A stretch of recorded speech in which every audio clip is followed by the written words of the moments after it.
pouvoir adorer Dieu. C'est un ami du Saint-Esprit.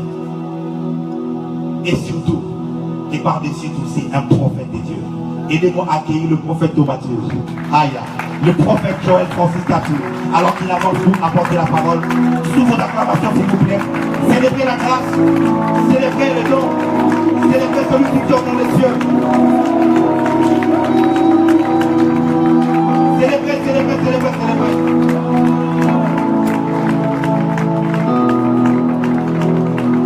Tu peux acclamer mieux que ça. Tu peux acclamer mieux que ça.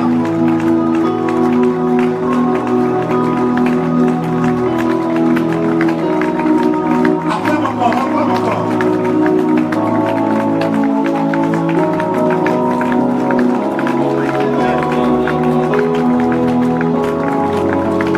Jesus, Jesus, Jesus.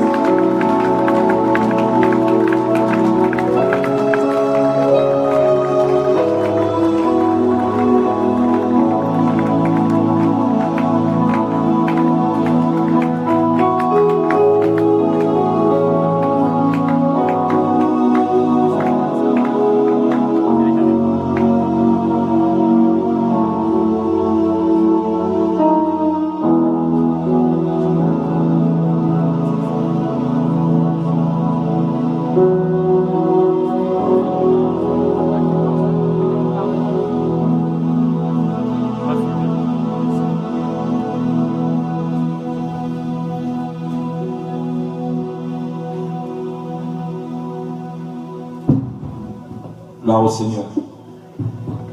Est-ce qu'on peut acclamer très fort pour le Seigneur?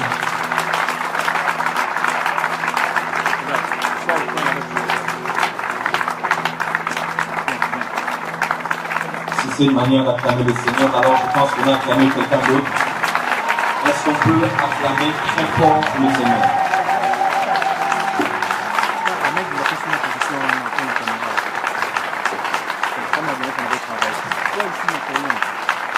Dis à ton voisin, ces mains ne sont pas tes mains, ces mains sont les instruments de louange de la gloire de l'Éternel. Est-ce que tu peux acclamer mieux que ça? On mérite.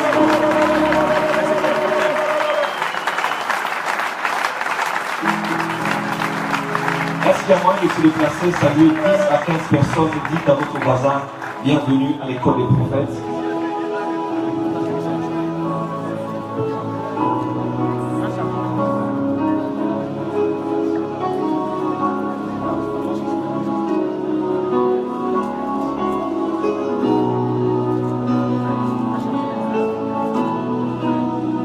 À 15 personnes, dites à votre voisin, sois le bienvenu, la bienvenue à l'école du prophète.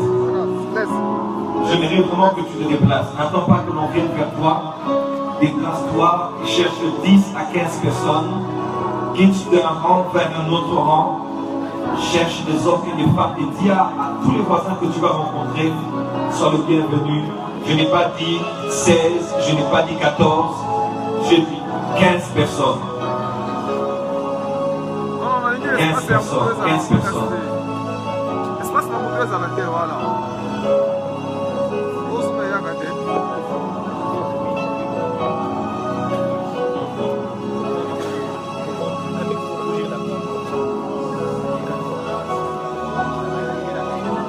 Gloire au Seigneur. Amen. Merci beaucoup. Et quand il va dans la présence de Dieu, je vais prier. Père, merci pour ce temps que tu nous donnes dans ta présence. Merci pour cette sainte convocation à laquelle nous avons tous répondu. Nous ne t'invitons pas ici parce que c'est toi qui nous as invités ici.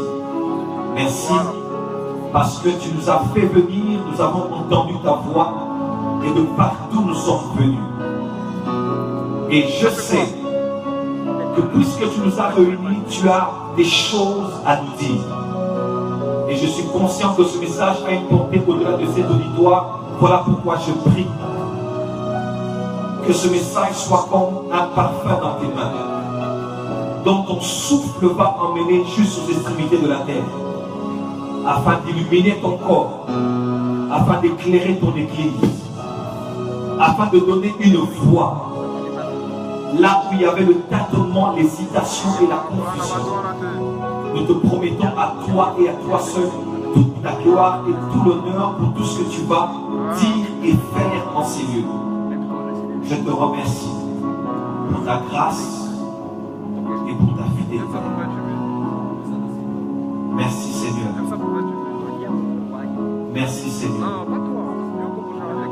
Merci Seigneur. Merci Seigneur. Merci Seigneur.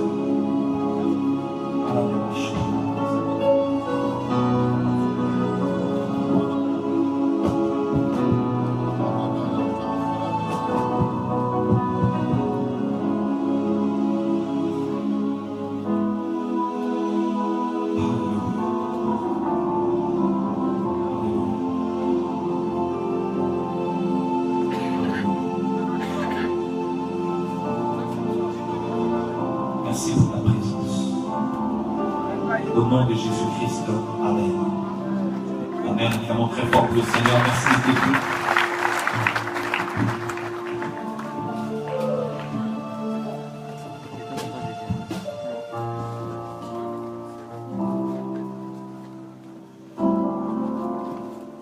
Soyez les bienvenus à l'école des prophètes aujourd'hui. Combien de gens sont bénis et dans la joie d'être là? Que Dieu soit glorifié. La Bible déclare le prophète Amos, qui n'était pas prophète, ni fils de prophète, qui était berger en son temps. Il a dit ces paroles, il a dit: le lion rugit qui ne serait effrayé. Le Seigneur, l'Éternel, parle, qui ne prophétiserait. De la même manière que si un lion entrait ici et qu'il rugissait, la première réaction de tout le monde serait d'être effrayé, n'est-ce pas? Le Seigneur met un parallélisme avec, il dit: et si maintenant lui, Élie, parle, qui ne va pas prophétiser? C'est-à-dire, un, par rapport à la réaction naturelle que l'on peut avoir d'être effrayé. Deux, par rapport au nombre de personnes qui seraient effrayées. C'est-à-dire tous. Pourquoi? Parce que le lion a bougé. J'aimerais vous annoncer avant de commencer cet enseignement de ce jour, pour faire suite à notre message du 24 juin dernier, et que de la même manière que si un lion entrait ici, tout le monde serait effrayé, puisque l'Éternel parle, tout le monde va prophétiser. Amen. Puisqu'il n'y a aucune exception, il n'y a pas une seule personne qui réagirait autrement. Il n'y a pas une seule personne qui sortira d'ici sans avoir goûté à l'onction prophétique. Amen. Et celui qui le dit, c'était Amos, qui n'était pas prophète ni fils de prophète. Mais l'onction prophétique est tombée sur lui. Aujourd'hui, tout le monde, même si vous n'êtes pas prophète de ministère, vous avez rendez-vous avec l'onction prophétique. Si vous le croyez, dites un amen très fort aujourd'hui. Merci à vous tous d'être venus en ce jour pour la suite et la fin de notre message que nous avons commencé le 24 juin dernier, en ce jour très prophétique du 7/7/2017. Est-ce qu'on peut inviter le bruit, s'il vous plaît? Je voudrais avant toute chose bénir la présence des serviteurs de Dieu, des servants de Dieu. Merci d'être venus et d'avoir répondu à notre invitation. Je vois un homme qui m'a formé à l'intercession de l'église dans laquelle j'ai reçu Jésus. C'est lui qui il était mon président d'intercession, notre leader et responsable. Il me faisait jeûner, prier. Une fois, on a jeûné et prié 3 jours à sec, sans manger, ni boire, ni brosser les dents. Parce que Dieu avait précisé, vous n'allez pas brosser les dents. Donc j'aimerais saluer ici la présence. S'il vous plaît, aidez-moi à honorer cet homme qui m'a encadré. Je suis aussi le fruit du travail qu'il a investi en moi. L'apôtre Hubert qui peut s'élever alors qu'on acclame très fort pour le Seigneur. On peut acclamer très fort pour le Seigneur, pour cet homme qui a participé à l'ordre et bénédiction de vous aujourd'hui. Merci beaucoup. Merci beaucoup, papa, merci d'être là. Je suis très honoré pour votre présence. Et je salue la présence de mon fils aussi. Il est apôtre, il est entre l'Angola et le Brésil, maintenant installé au Brésil avec son épouse. Il fait un grand travail. Il est arrivé avant-hier, précisément pour ce travail. Et je bénis Dieu pour sa présence. Mon fils, l'apôtre Georges, va se lever. On acclame très fort pour sa présence. Merci à vous tous, hommes de Dieu. Je suis très heureux parce que sois bénis. Et je crois que quelqu'un a rendez-vous avec quelque chose de spécial. Est-ce que quelqu'un est prêt comme moi pour entendre ces choses? Je ne vous entends pas encore. Est-ce que quelqu'un est prêt pour recevoir ces choses? Donne-moi un amen mieux que tous ceux qui sont ici. Avant toute chose, nous allons lire les Écritures dans Éphésiens chapitre 4, versets 9, 10, 11, 12, 13, 14. Éphésiens chapitre 4, à partir du verset 9 jusqu'au verset 14. Je lis au nom du Seigneur Jésus. Or, que signifie qu'il est monté, sinon qu'il est aussi descendu dans les régions intérieures de la terre? Celui qui est descendu, c'est le même, qui est monté au-dessus de tous les cieux, afin de remplir toutes choses. Il a donné les uns comme apôtres, les autres comme prophètes, les autres comme évangélistes, les autres comme pasteurs et docteurs, pour le perfectionnement des saints, en vue de l'œuvre du ministère et de l'édification du corps du Christ, jusqu'à ce que nous soyons tous parvenus à l'unité de la foi et de la connaissance du Fils de Dieu, à l'état d'homme fait, à la mesure de la stature parfaite de Christ, afin que nous ne soyons plus des enfants, flottants et emportés à tout vent de doctrine par la tromperie des hommes, par leur vie dans le moyen de séduction. Amen. Nous allons lire encore quelques textes. Nous allons prendre la parole de Dieu dans le livre de Daniel, chapitre 3. Daniel, chapitre 3. Versets 3 à 7. À partir du verset 3, j'ai lu au nom du Seigneur Jésus. Amen. Alors, les satrapes, les intendants et les gouverneurs, les grands juges, les trésoriers, les jurisconsuls, les juges et tous les magistrats des provinces s'assemblèrent pour la dédicace de la statue qu'avait élevée le roi Nebuchadnezzar. Ils se placèrent devant la statue qu'avait élevée Nebuchadnezzar. Un héros cria à haute voix: voici ce qu'on vous ordonne, peuple, nation, hors de toute langue. Au moment où vous entendrez les sons de la trompette, du chalumeau, de la guitare, de la sambuc, du psalterion, de la cornemuse et de toutes sortes d'instruments de musique, vous vous prosternerez et vous adorerez la statue d'or qu'a élevée le roi Nabuchodonosor. Quiconque ne se prosternera pas et n'adorera pas sera jeté à l'instant même au milieu de la fournaise ardente. C'est pourquoi, au moment où tous les peuples attendirent le son de la trompette, du chalumeau, de la guitare, de la sambuc, du psalterion et de toutes sortes d'instruments de musique, tous les peuples, les nations, les hommes de toutes langues se prosternèrent et adorèrent la statue d'or qu'avait élevé le roi Nebuchadnezzar. Merci. Nous allons lire aussi 1 Chronique chapitre 25, versets 1 à 7. 1 Chronique chapitre 25, le verset 1 à 7. Il est écrit: David est le chef de l'armée mis à part pour le service ceux des fils d'Azaph, des mânes, des génitus, qui prophétisaient en s'accompagnant de la harpe, du luth. Dis avec moi, qui prophétisait en s'accompagnant. Merci. De la harpe, du luth et des cymbales. Et voici le nombre de ceux qui avaient des fonctions à remplir. Des fils d'Azaph, Zakur, Joseph, Netania et Asherela, fils d'Azaph, sous la direction d'Azaph, qui prophétisait suivant le ordre du roi. Des Génitis, les fils des Génitis, Kedalia, Thierry, Esaïe, Achabia, Matithia et Chimée, 6. sous la direction de leur père, Jéduthun, qui prophétisait avec la harpe pour louer et célébrer l'Éternel. Éman, le fils d'Éman, Boukija, Matania, Ouziel, Shebiel, Jérimot, Anania, Amani, Eliaka, Kidati, Romati Ezer, Joshbekasha, Maloti, Oni, Machajot, tous fils d'Éman qui étaient voyants du roi pour élever les paroles de Dieu et pour exalter la puissance. Dieu avait, pour exalter sa puissance, Dieu avait donné à Éman 14 fils et 3 filles. Tous ceux-là étaient sous la direction de leur père pour les chants de la maison de l'Éternel et avaient des cymbales, des luttes et des harpes pour le service de la maison de Dieu. Azaph, Jéduthun et Éman. Dis avec moi Azaph, Jéduthun et Éman.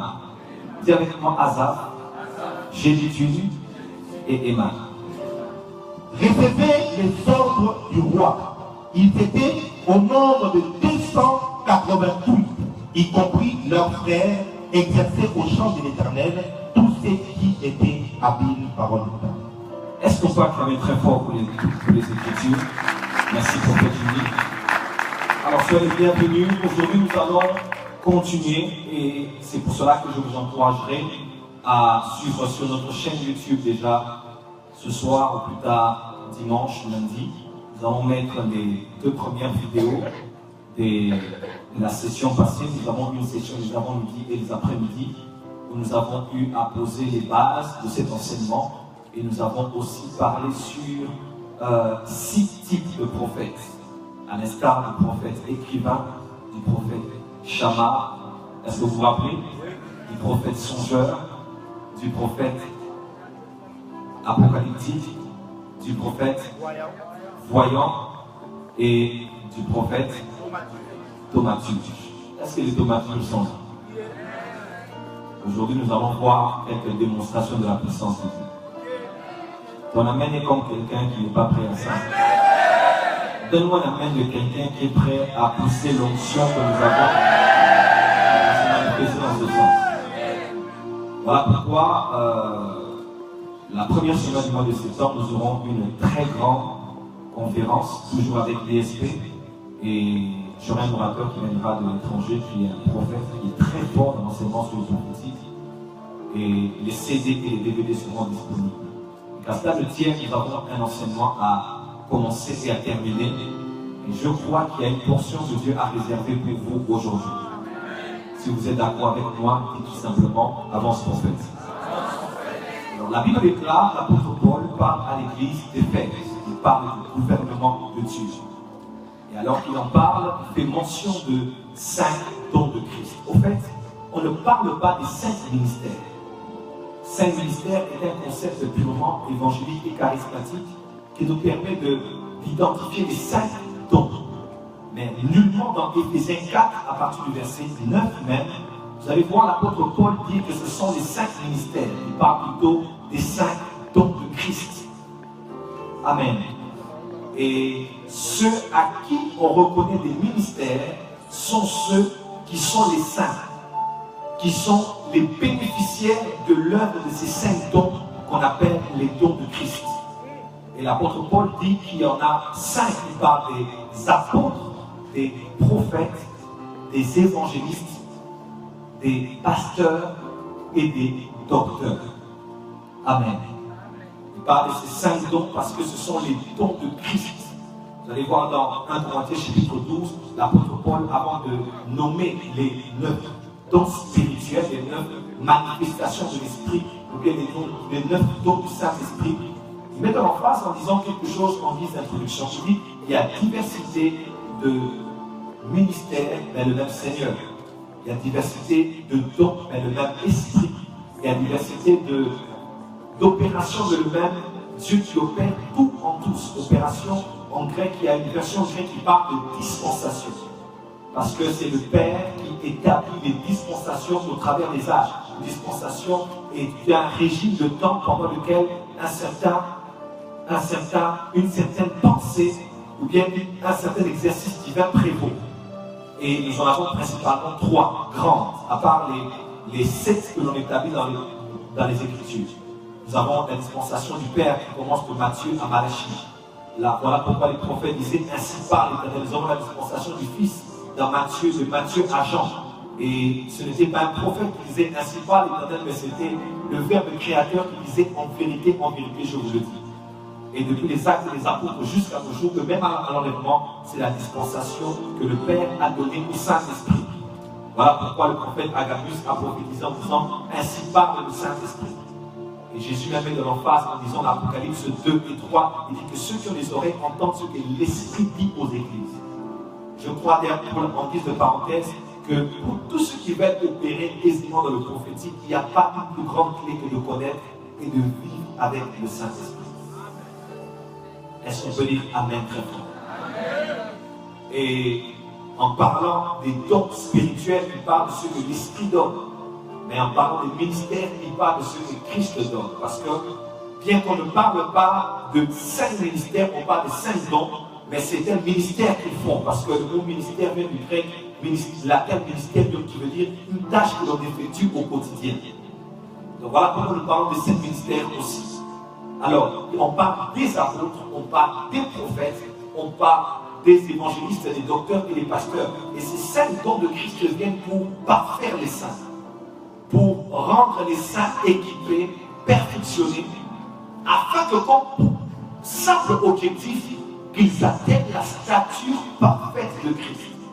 Au fait, Christ donne 5 dons qui travaillent dans les saints, afin que les saints deviennent comme lui. Le but des 5 ministères, parce que les 5 ministères sont tout simplement l'extension ou la continuation du ministère de Christ l'apôtre, Christ le prophète, Christ le docteur, Christ l'évangéliste et Christ le pasteur, travaillant parmi les saints afin de former Christ en eux pour que l'épouse devienne comme l'époux. Est-ce que quelqu'un peut dire amen? Et tel est l'objectif des 5 dons de Christ ou des 5 ministères. Mais aujourd'hui, je ne parle pas des 5 ministères, nous nous focalisons sur le ministère prophétique. Au début, quand Dieu m'a appelé au ministère, et durant ces 17 dernières années, précisément en 2000, le Seigneur m'avait donné une parole prophétique que je n'avais pas compris. Il m'avait dit, Joël, je vais répandre une onction prophétique dans mon église. Je ne connaissais rien de une onction apostolique dans mon église.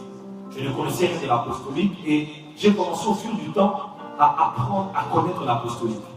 Et durant toutes ces années, j'ai enseigné sur l'apostolique. Et beaucoup de ceux qui me connaissent savent que comment le prophète Joël est prophète, mais il enseigne beaucoup plus le ministère apostolique et sur la dimension apostolique de l'Église. Mais j'avais laissé Dieu travailler parce que nous sommes la mission apostolique, ensuite prophétique. Alors ça fait précisément entre 2 ans et demi et 2 ans que l'Éternel est venu à moi. Et il a commencé à se révéler à moi comme le Dieu des esprits des prophètes. Et par la grâce de Dieu, il nous a permis d'établir cette école. Nous avons déjà comme ça 27 cours sur le prophétique. Et je crois qu'à part les sessions comme celle-ci, nous allons prendre le temps de bien préparer et de bien permettre à plusieurs de participer à ces écoles des prophètes qui seront du moins payantes. Dis amen très fort. Parce que les choses que Dieu m'a révélées sont d'une importance capitale pour l'émergence du mouvement prophétique actuel. Est-ce qu'on peut dire amen? Alors l'apôtre Paul dit, il a donné des apôtres et des prophètes. En parlant des prophètes, on ne parle pas d'un prophète, on parle de plusieurs prophètes. Alors, en parlant des prophètes, il fait allusion à 2 choses. Un, c'est en termes de multiplicité ou de pluralité, c'est-à-dire il n'y a pas un prophète, il y a plusieurs prophètes. 2, en parlant des prophètes, ce n'est pas seulement le fait qu'il y ait plusieurs prophètes, mais c'est qu'il y ait plusieurs prophètes différents. Donc il y a pluralité et il y a diversité. En d'autres termes, on peut être 1000 prophètes au Congo, mais tous les prophètes ne sont pas les mêmes, ne sont pas du même type, ne sont pas de la même classe, ne peuvent pas de la même fonction et de la même onction prophétique. Voilà pourquoi nous avons dit que tout le monde est prophète, mais tout le monde n'est pas prophète voyant. Tout le monde est prophète, mais tout le monde n'est pas prophète apocalyptique. Tout le monde est prophète, en tout le monde je parle des prophètes, mais n'est pas forcément prophète écrivain. Et j'aimerais préciser ici qu'il est possible de faire partie d'une classe de prophètes, mais de toucher aussi à plusieurs autres types de prophètes. C'est-à-dire, il y a d'autres qui sont des prophètes songeurs, mais en même temps des prophètes apocalyptiques et des prophètes écrivains. Donc ne soyez pas bloqués par ce message en ne vous poinçant que dans un domaine.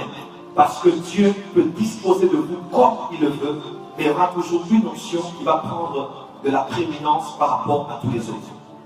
Est-ce que les prophètes sont ici?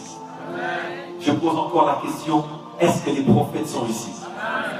Alors nous avons parlé de plusieurs types de prophètes, et nous avons dit, nous parlons de 10 types. Pourquoi? Parce que le chiffre 10 est le chiffre de l'inclusion, le chiffre de la globalisation et de la représentation. De la numérologie biblique, lorsqu'on parle du chiffre 10, on fait allusion à une totalité qu'on peut présenter, mais par le chiffre 10 qui représente la totalité. Par exemple, vous allez voir que lorsqu'on parle on parle de ce que Dieu demande à son peuple, Dieu demande tout à son peuple. Mais il cristallise cela en demandant juste le 10e, le premier prélèvement de la totalité de ce qu'on a. Et lorsque Dieu demandait le 10e, c'est parce que dans ce 10-là, il voulait prendre le tout. Mais le 10 représentait la totalité et le 9e qu'ils avaient gardé. Il avait beaucoup de choses à dire au peuple d'Israël, mais il ne s'est pas attelé à tout leur dire. Il a cristallisé cela, il a résumé cela en 10 commandements. Parce que les 10 commandements voulaient aussi dire ce qu'on avait écrit, mais on voulait dire plusieurs autres choses sous-entendues que Dieu voulait faire passer comme message en parlant du commandement qu'il devait avoir par rapport à lui, mais aussi par rapport à leur prochain, c'est-à-dire dans la verticale et dans l'horizontale. Vous allez voir Jésus parler de la parabole des 10 000 et des 10 serviteurs. Christ parlait de la parabole des 10 vierges. Il n'y a pas 5 vierges, non. Il parle seulement de l'église, corps de Christ en général. De quelques-uns qui seront prêts et des autres qui ne le seront pas. Parce que le chiffre 10 symbolise tout le corps de Christ, symbolise la Vierge, symbolise l'épouse de Christ. Amen.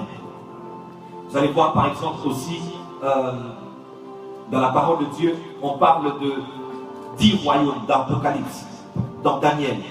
Lorsqu'on parle des 10 royaumes, vous allez voir cela aussi d'Apocalypse.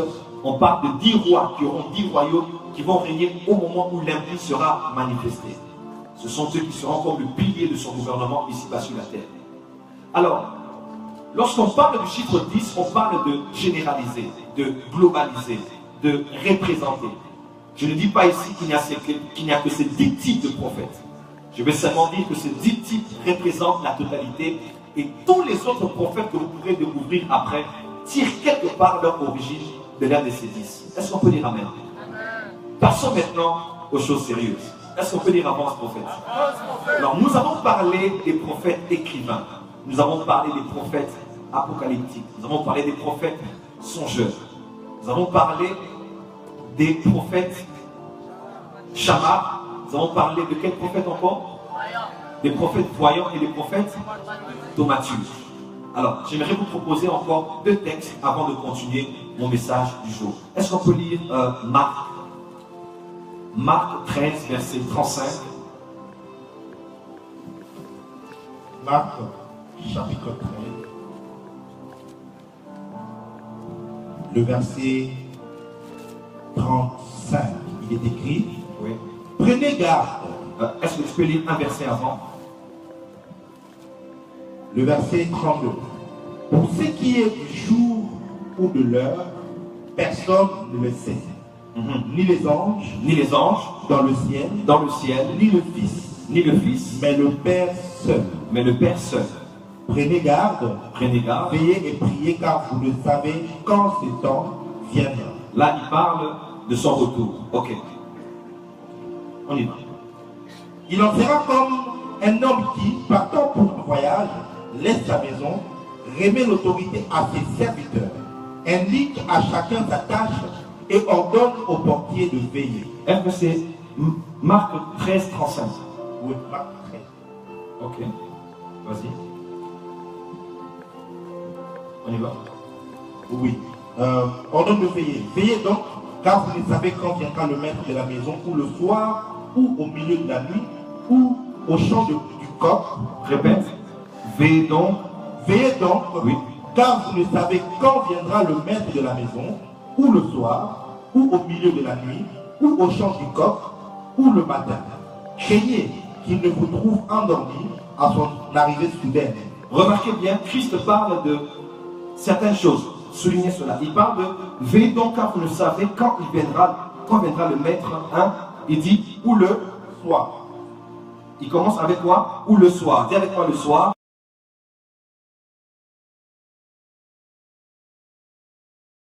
Et par la trompette d'argent selon nombre. Mais le ministère prophétique est aussi représenté par un animal que beaucoup de gens ne connaissent pas dans l'église. Et il s'appelle le coq.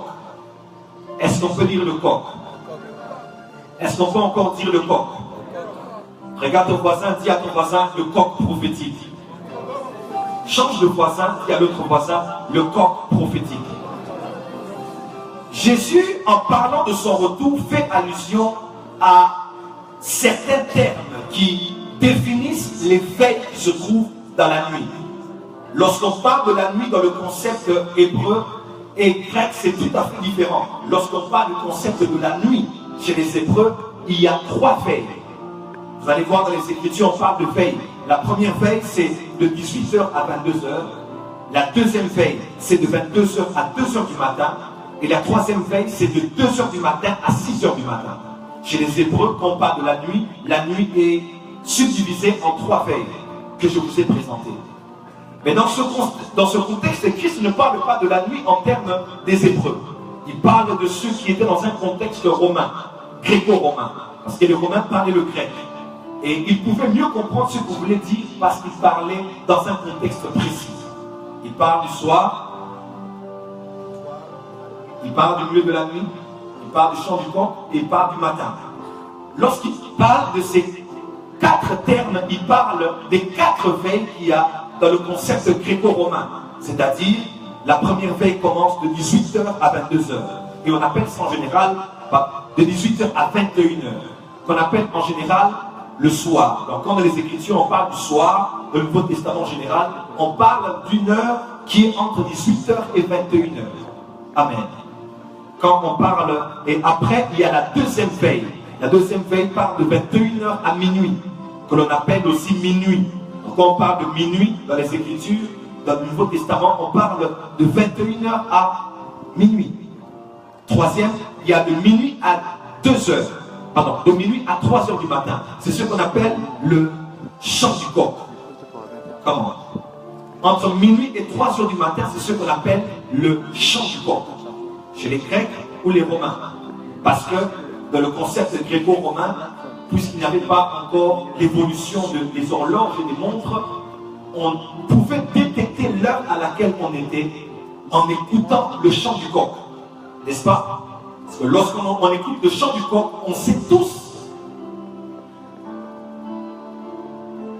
Lorsqu'on écoute le chant du coq, on sait exactement à quel temps nous sommes. On sait que c'est le temps de se réveiller. Et chez les Grecs et même les Romains, on pouvait savoir à quelle heure on était à partir du chant du coq. Et quand le coq chantait, on savait que c'était entre minuit et 3h du matin. Et entre 3h et 6h, c'est ce qu'on appelait le matin chez les Grecs. Amen. Amen. Et Jésus-Christ parle avec Simon-Pierre qui était son apôtre, celui à qui il allait laisser le leadership non seulement des 12, mais aussi de l'église, celui à qui il avait donné les clés du royaume. Est-ce qu'on peut dire Amen? Et lorsqu'il parle et il dit que l'un d'entre vous sera une occasion, il dit qu'on frappera le berger et les brebis vont se disperser. L'apôtre Pierre, avec toute sa fougue et tout son zèle, il dit au maître, il dit non, moi jamais je ne vais te trahir, jamais je ne vais m'en aller. Et Jésus dit que tu vas me régner 3 fois avant le chant du coq. Tu vas me régner 3 fois. Tu me régneras et le coq chantera. Et vous connaissez l'histoire, lorsque le maître est arrêté, ne change pas beaucoup de mélodies, s'il te plaît, ça me distrait. Parce que quand tu changes, je varie aussi. Ok? Garde une mélodie bien et prophétique. Je ne joue pas des chansons d'adoration, sinon ça me déconcentre. Amen, amen. Est-ce qu'on peut dire amen bien? Dis avec moi, avance prophète. Parce que je suis comme un surfeur, je chante le surfer. Donc je suis le rythme. Si tu montes trop, je vais aussi partir. Garde mon esprit quelque part, parce que je suis encore dans l'introduction. me dit, mais tu connais mieux ces choses. Amen, amen. Et une femme vient, une servante vient, elle dit à Pierre, elle dit, mais Pierre, toi, tu étais l'un d'entre eux. Il dit, non, moi, je n'étais pas l'un de ceux qui étaient avec Christ. Il a régné Christ. Une autre servante est venue, elle a dit, mais toi, là, tu sais, Nazareth, on te connaît, tu étais avec lui. Il dit, non, non, je n'étais pas avec lui. Et ceux qui étaient là ont dit, non, non, non, non. Ils ont dit, toi, tu étais l'un des leurs. Il a fait des imprécations, il a commencé à dire des choses au nom de Dieu. Il a juré qu'il ne connaissait pas Jésus. Et lorsqu'il faisait cela, le coq chanta. Comment? Le coq chanta. Et dès que le son du coq a retenti et que Pierre a entendu cela, il s'est rappelé de ce que Christ avait dit. 2, il s'est rendu compte de sa trahison. 3, il a pleuré amèrement et il est entré dans l'accès à la repentance. Pourquoi? Parce qu'un coq avait chanté. Parce qu'un coq avait chanté. Le coq n'a jamais appris à chanter dans une école de chant. Comment? Le coq n'a jamais été exercé par un mentor et par un coach pour qu'on apprenne comment chanter. Le coq n'a jamais appris les solfèges, mais le créateur du coq a placé dans le coq un système sonore et mélodique qui fait en sorte qu'à une heure précise, sans qu'on ne l'ait informé, le Dieu qui l'a créé a proclamé le coq afin qu'à une certaine heure, ce n'est pas le matin, comment? Ce n'est pas à midi, ce n'est pas à la première veille, ce n'est pas à la deuxième veille, mais à la troisième veille, lorsque le temps est arrivé, quelque chose dans le corps, quel que soit le sommet dans lequel il était, va le pousser à chanter. Et lorsque le coq chante, il est une horloge, il est une alarme, il est un alarme. Est-ce que quelqu'un peut dire avance prophète? Parce que le coq pouvait chanter. Dis avec moi, amen très fort. Dis encore avec moi, amen très fort. Et vous allez voir dans les Saintes Écritures que la Bible parle du ministère prophétique, mais elle présente aussi un certain type de prophètes qu'on appelle les coqs prophétiques. Et ces coqs prophétiques chantent. Et lorsqu'ils chantent, ils situent ceux qui entendent son son par rapport à non seulement ceux qui étaient passés de Christ avait dit, pas seulement au présent de l'acte que l'on pose, mais aussi au futur qui est en train d'arriver. Lorsque le coq chante, on sait que le matin arrive. Lorsque le coq chante, on sait qu'il faut s'apprêter à se réveiller. Lorsque le coq chante, on sait que c'est le temps de faire la prière matinale. Lorsque le coq chante, on sait que Proverbe 31, c'est le temps d'apprêter la maison. Lorsque le coq chante, on sait situer où on est et ce qu'on est obligé de faire parce que les temps sont arrivés. Et le 7e type de prophète dont j'aimerais parler, ce sont les prophètes psalmistes.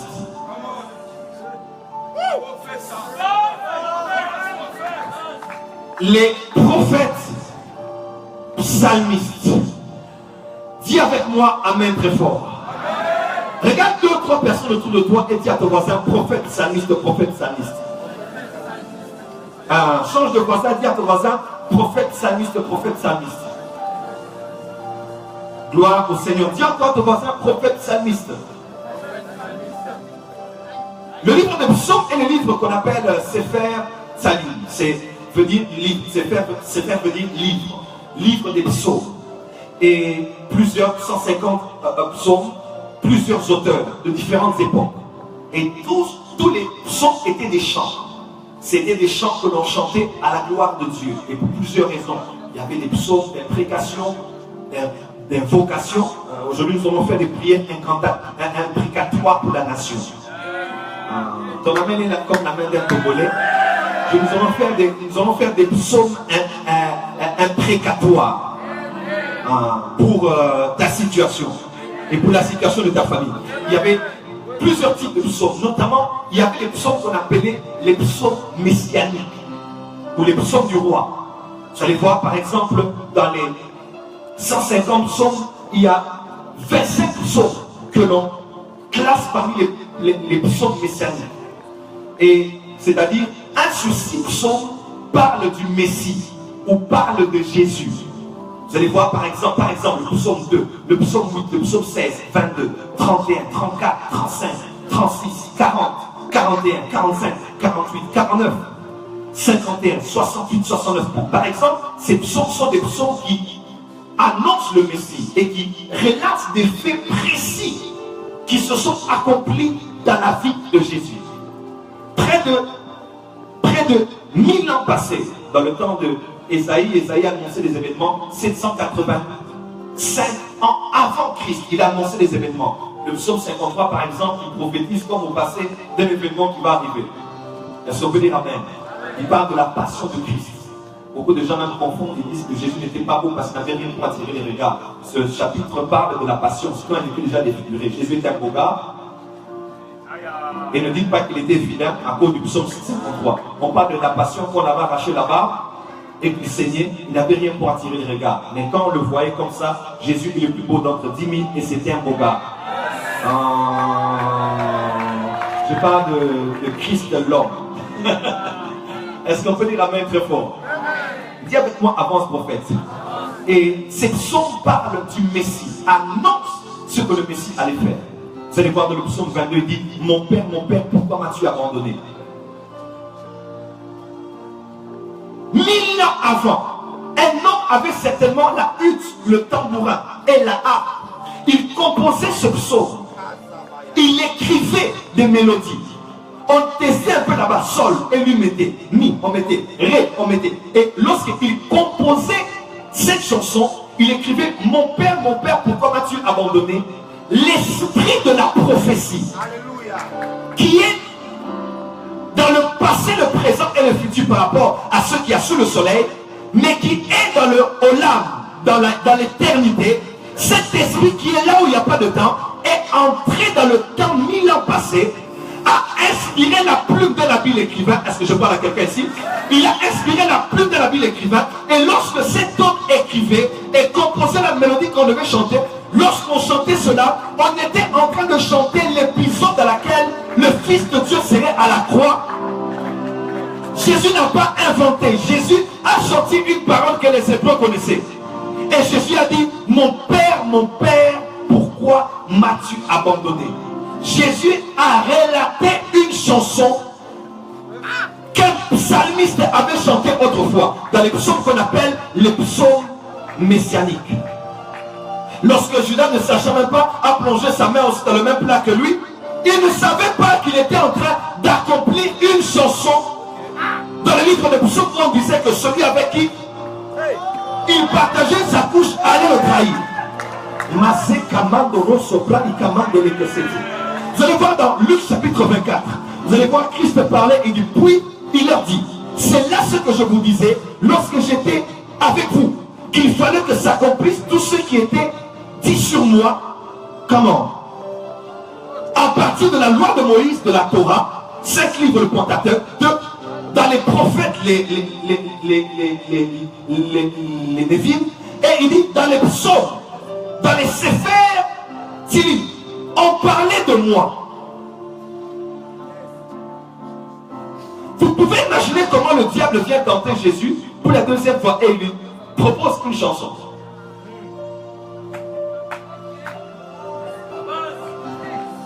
Le diable propose à Jésus une chanson, il dit: car il est écrit qu'il ordonnera à ses anges de te porter. Il a chanté le psaume 91.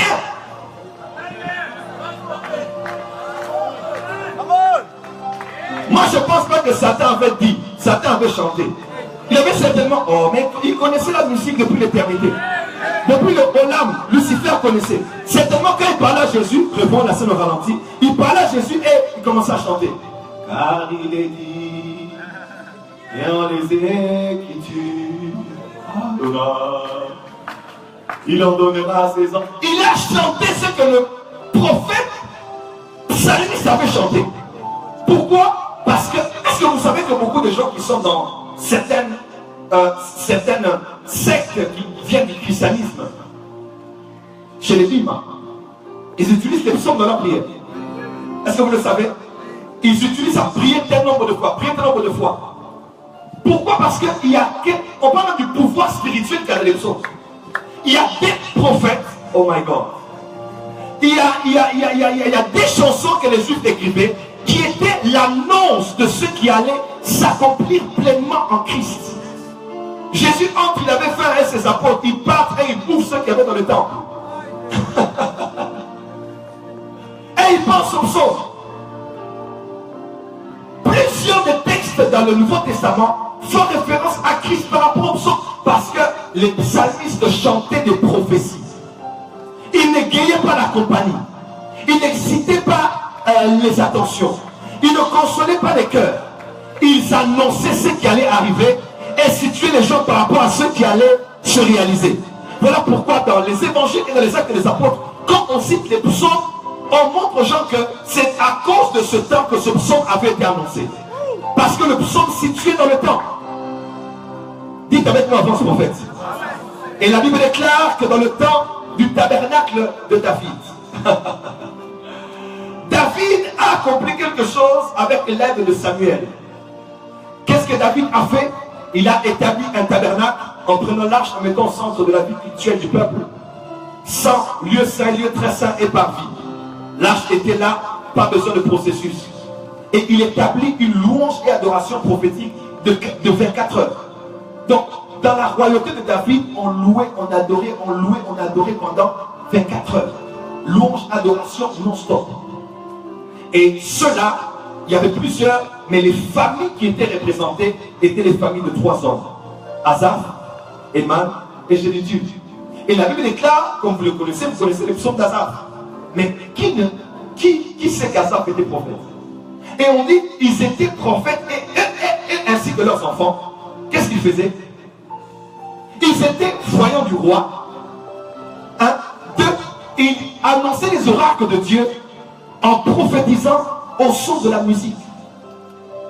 La louange et l'adoration prophétique qu'il y avait dans le tabernacle de David était établie par une famille des prophètes. Il n'était pas que des prophètes, mais ils connaissaient la musique. C'était des musiciens et ils chantaient, c'était des chants. Quelqu'un peut dire amen avec moi? On les appelle les prophètes psalmistes.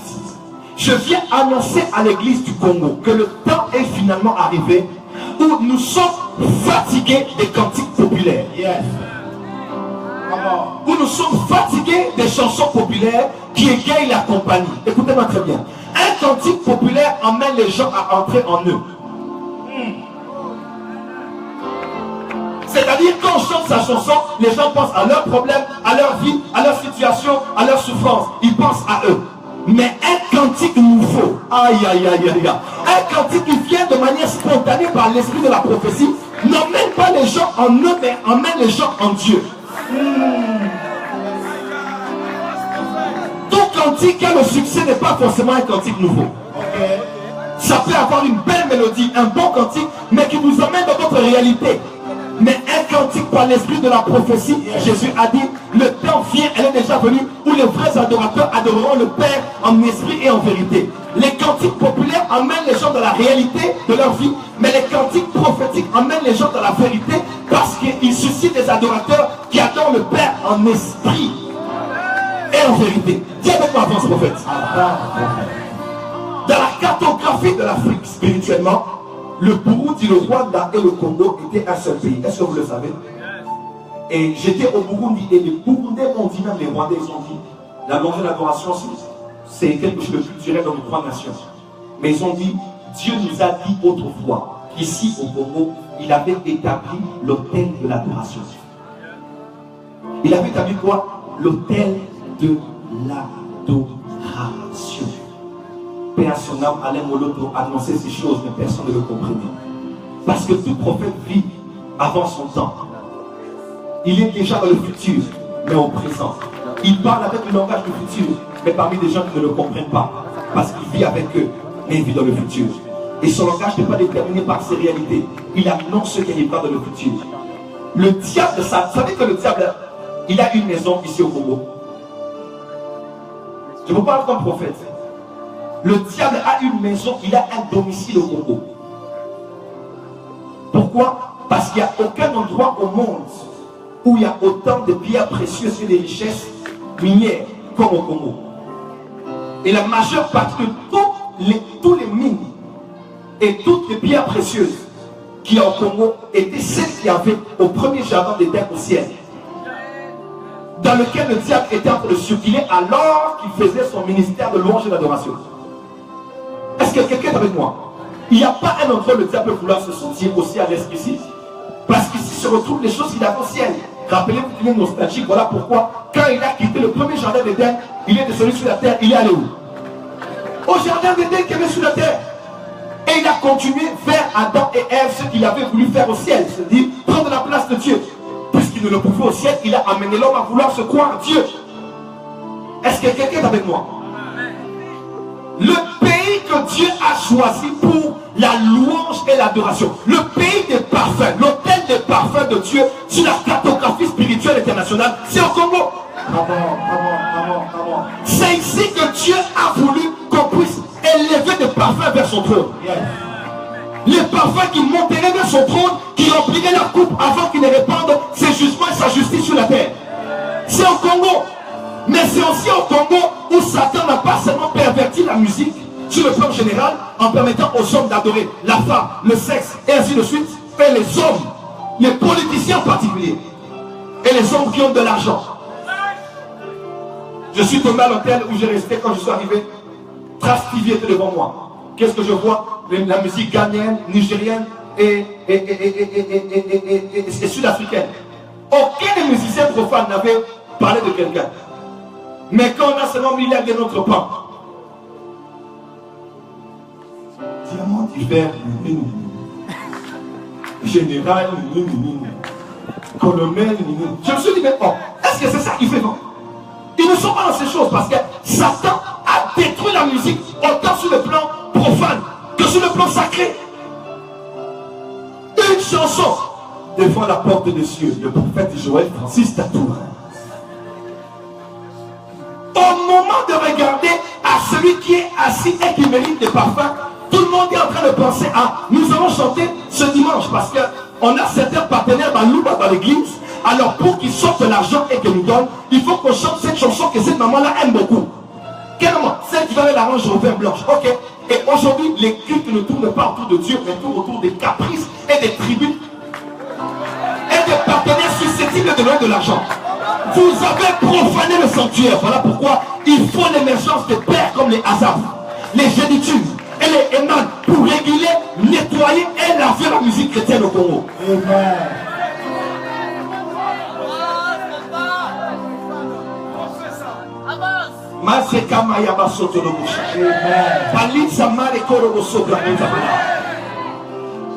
Cette chanson-là, ça a du succès. Ça a du succès au ciel ou sur la terre. Avec une crise comme celle que je vois Kinshasa au Congo, comment ne pas chanter des chansons qui font souffrir les gens? Or, cette chanson-là, ça me fait entrer dans la présence de Dieu. Non, ce n'est pas la présence de Dieu. Ça a porté l'excitation et les émotions. Quelqu'un m'entend? Mais la musique ouente et prophétique n'emmène pas l'excitation mais la transformation. Satan a établi une musique comme au temps de Daniel. C'est-à-dire au son de tel instrument. Dès que ce son va retentir, le son va déclencher une attitude.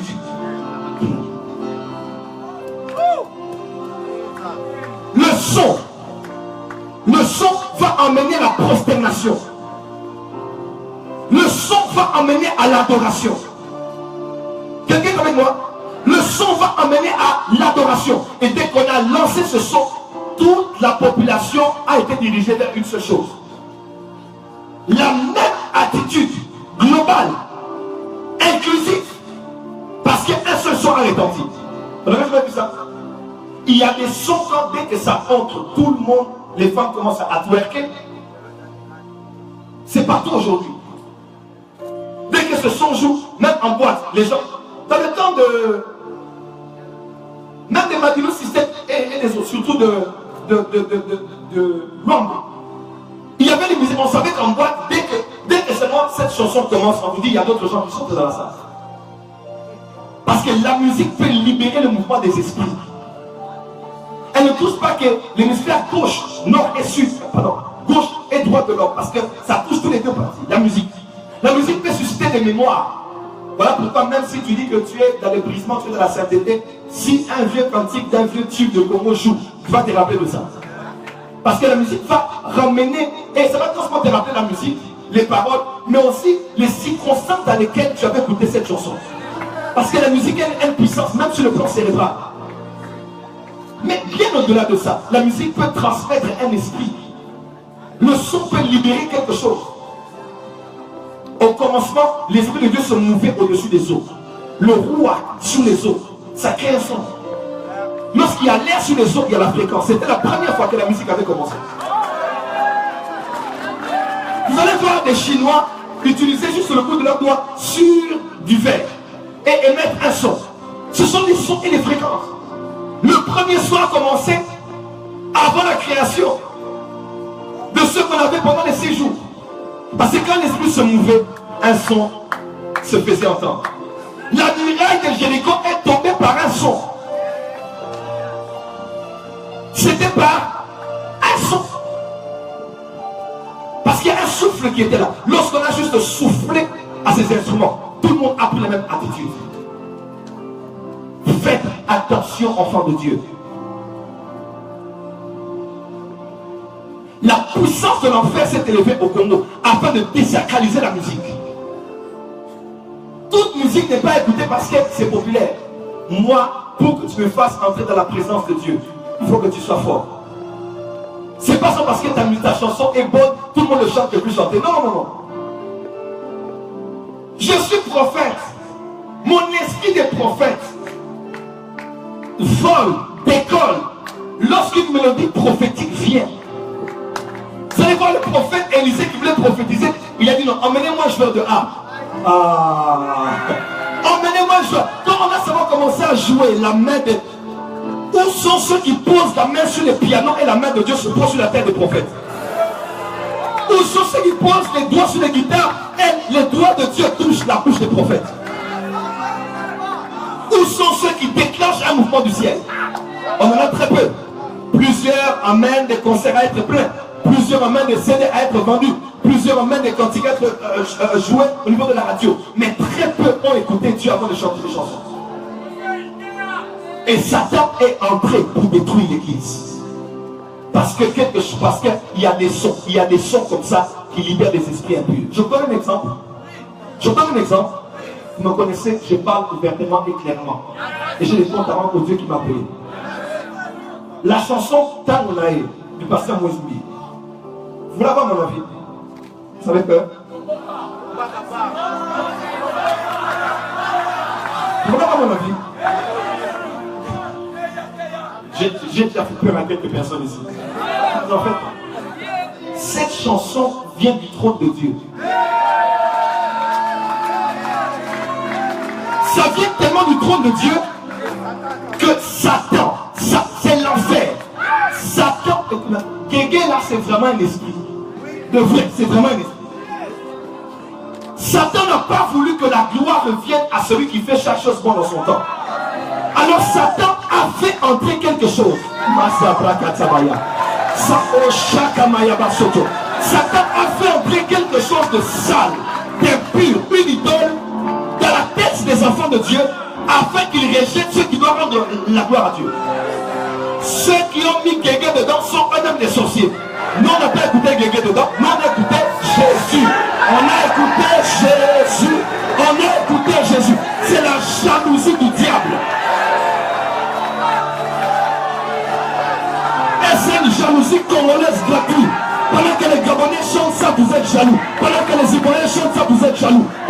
Oh, dis avec ma power. Où sont les Alain Moloto qui vont dire moi à la télé pour cette chanson? Où sont les pères prophètes salmistes qui vont dire arrêtez ce que vous faites?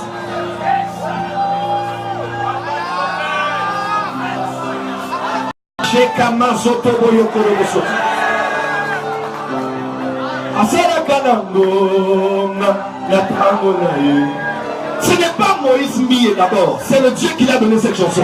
Arrêtez cette jalousie basse des Congolais. Si quelqu'un fait quelque chose qui vient de Dieu, encouragez cela. Chante un peu cette chanson. Il va le faire pour la RDC.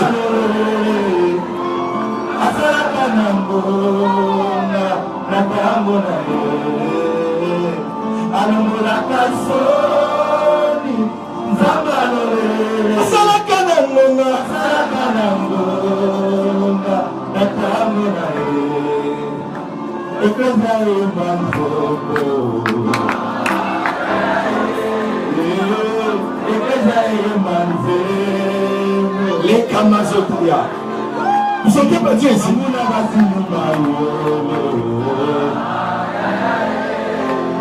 Comment?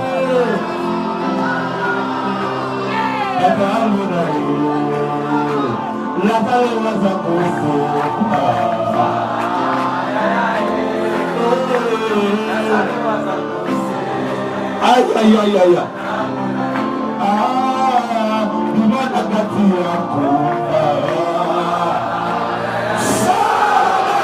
Poussez des cris de joie.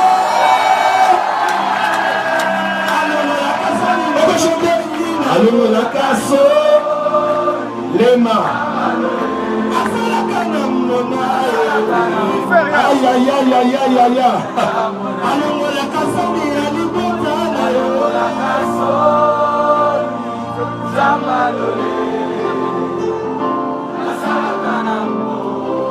est-ce que tu l'as senti? Que Dieu nous donne des pères, des Emma, des Asaph et des Génétudes. En étant comme ceux qui veulent dire à l'église, faites attention, Satan veut entrer. Parce que Satan peut désacraliser quelque chose que Dieu a envoyé pour l'église. Tout ce que vous aimez comme chanson, c'est seulement les vieilles chansons. Yesu Azali Yawa Yesu. Là vous êtes content. Quand on chante vos vieux cantiques de vos cantiques là, nous allons chanter le cantique 61 du recueil. Éternel. Là vous êtes content. Le psalmiste dit Amajakabaya, chantez à l'éternel un cantique nouveau. Nous sommes fatigués de vieux cantiques de 1958. La chanson, oui, les vieux chansons, oui, mais Dieu demande de son peuple la nouveauté. Ce qui est vrai car Dieu n'est pas court d'inspiration. Dieu exige un cantique nouveau de son peuple. Que Dieu te donne des cantiques nouveaux. Amen. Vous allez voir une église où on ne chante que les cantiques de Hillsong et de Jesus Culture et de Exo que l'on a changé.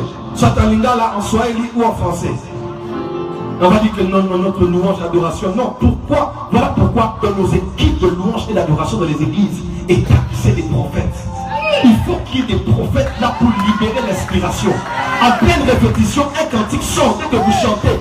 Tout le corps du Christ chante. Pourquoi? Ce n'est pas qu'un chant, mais ça situe l'église par rapport à un temps dans lequel l'église est. Aïe, voilà pourquoi nous sommes au temps de la fin. Et la gloire de la seconde maison. Et quand la gloire, nous savons que la gloire vient. Dieu nous a donné cette chanson. Dans la Shekinah,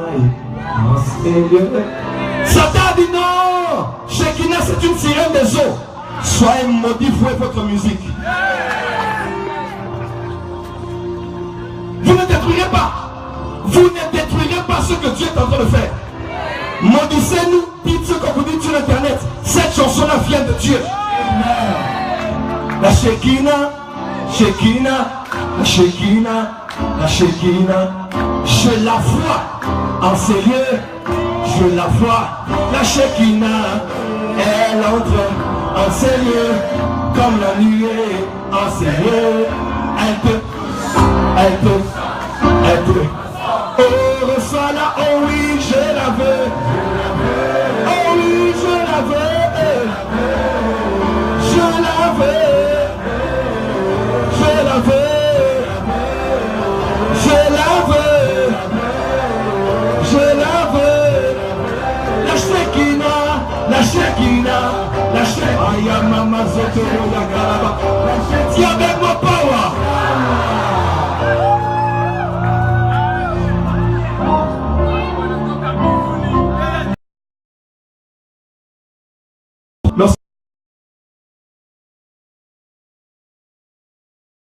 Ézéchiel chapitre 1. Pourquoi? Parce que c'est le reflet de ce qu'il y a dans les cieux qui se reflète sur la terre par l'expression que les hommes font de manière prophétique.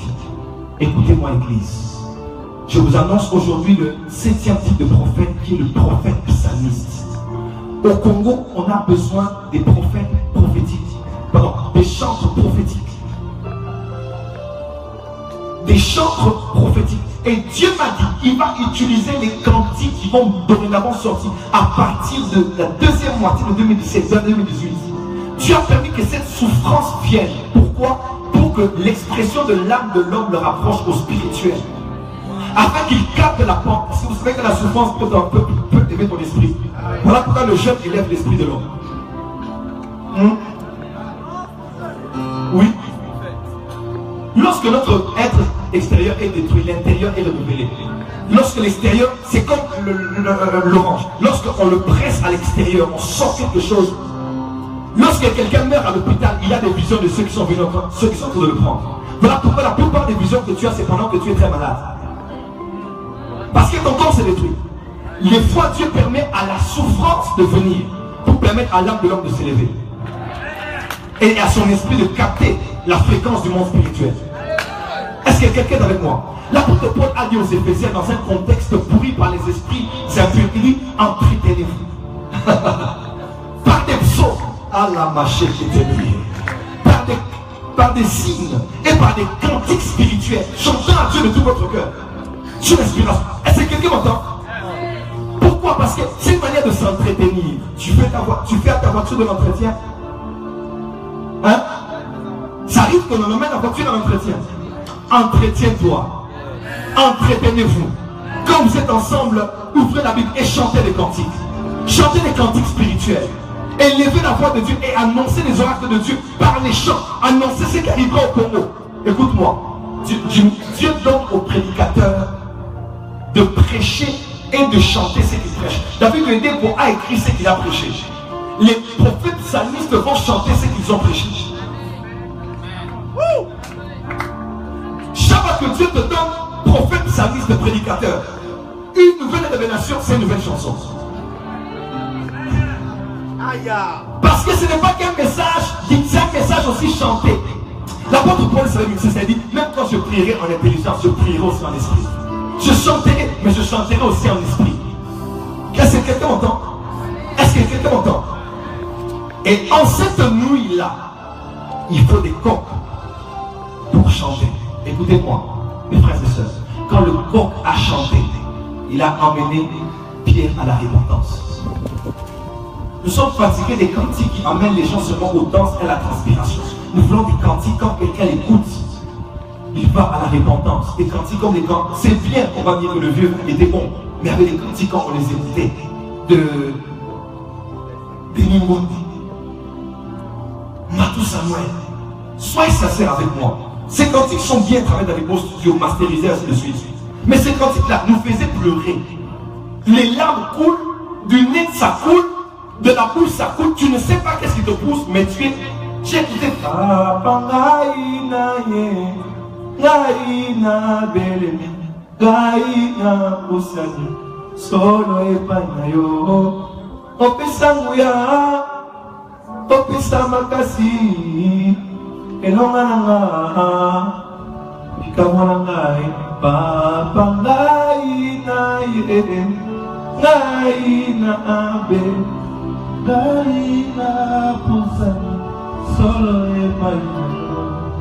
Papa ngai na ye, papa ngai na be, papa ngai na pusani, solo e paino.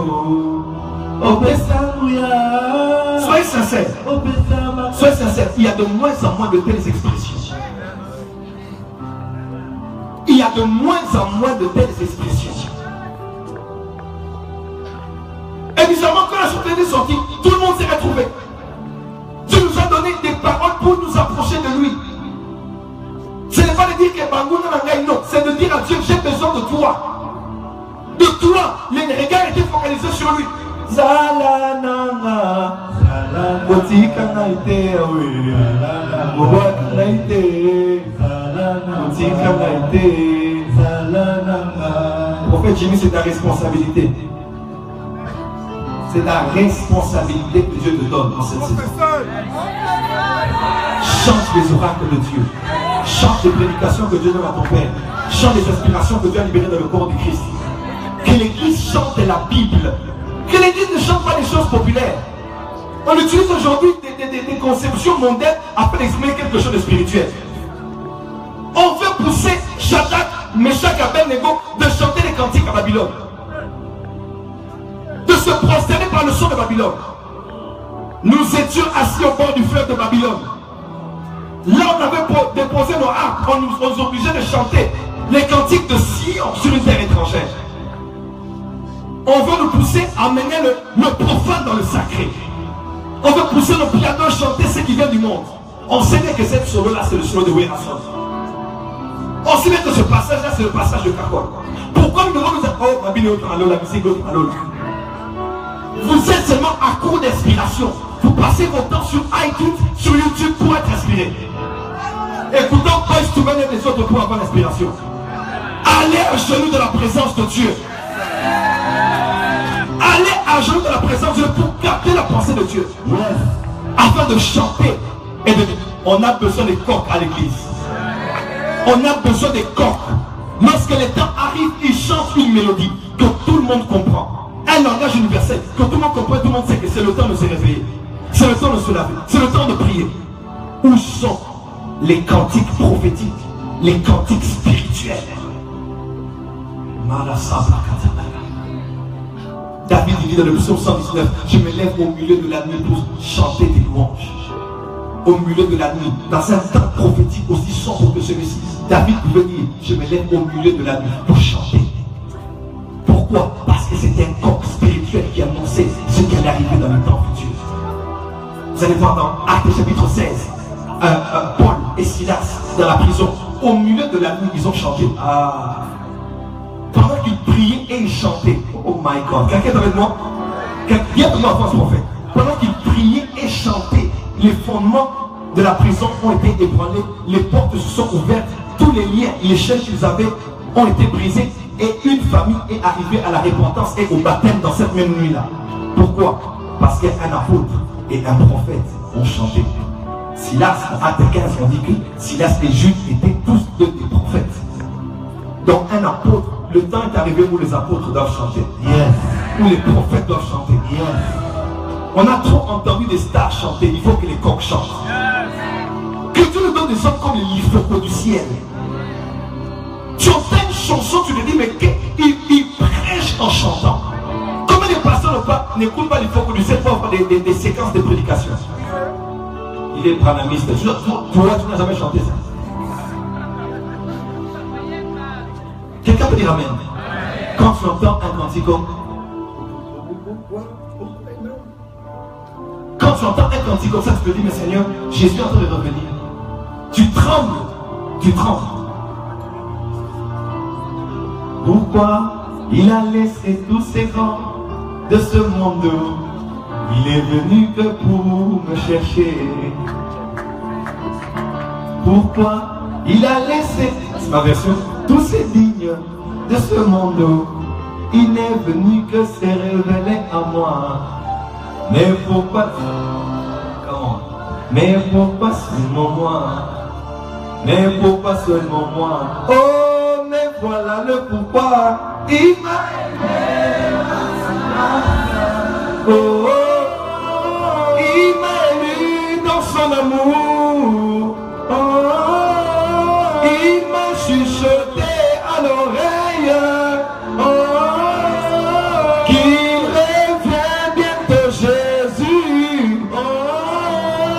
Et en tout, il m'a dit d'être prêt. Où sont les chants qui annoncent l'enlèvement? Où sont les chants qui annoncent le retour de Christ? Où sont les chants qui annoncent le noce de l'agneau? Où sont les chants qui nous donnent les délices, le plaisir d'y aller?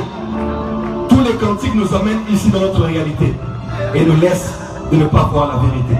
Les prophètes psalmistes sont des autorités spirituelles, prophètes de ministère. Mais à qui Dieu a donné l'autorité? Il y a eu un prophète qui était mort, ça fait quelque temps, qui s'appelait le prophète qui a annoncé l'élection de Donald Trump. King Clement.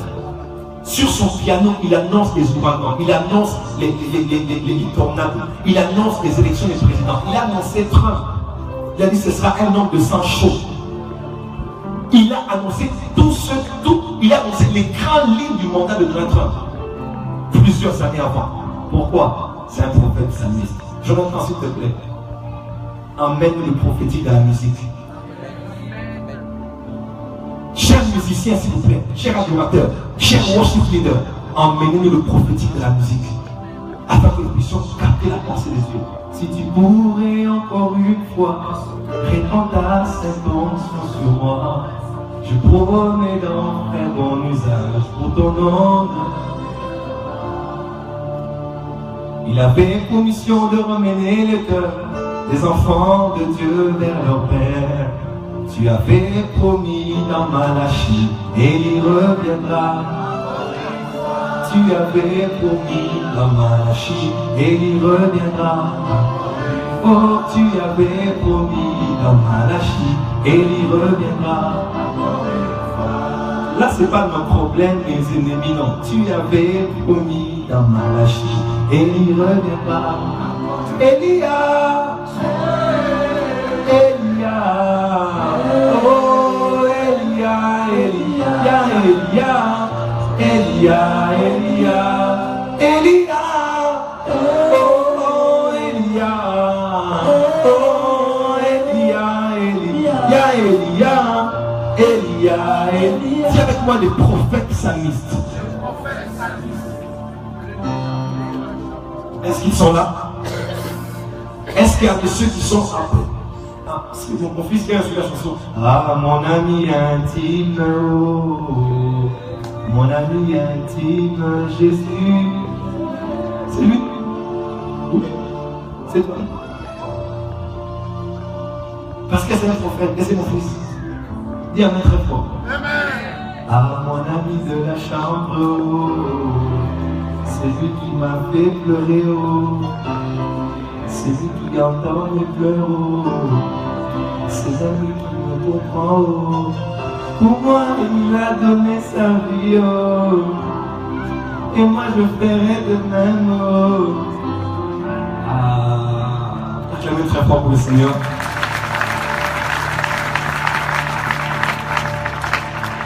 Nous allons faire un autre type de prophète. Je vais donner 3, l'autre je le donnerai une autre fois. Il t'amène bien. Mon esprit renverse beaucoup de choses. Merci Saint-Esprit. Est-ce qu'on peut lever les mains, prier pendant une seconde, une minute? Merci Saint-Esprit. Merci Esprit de l'Éternel. Merci.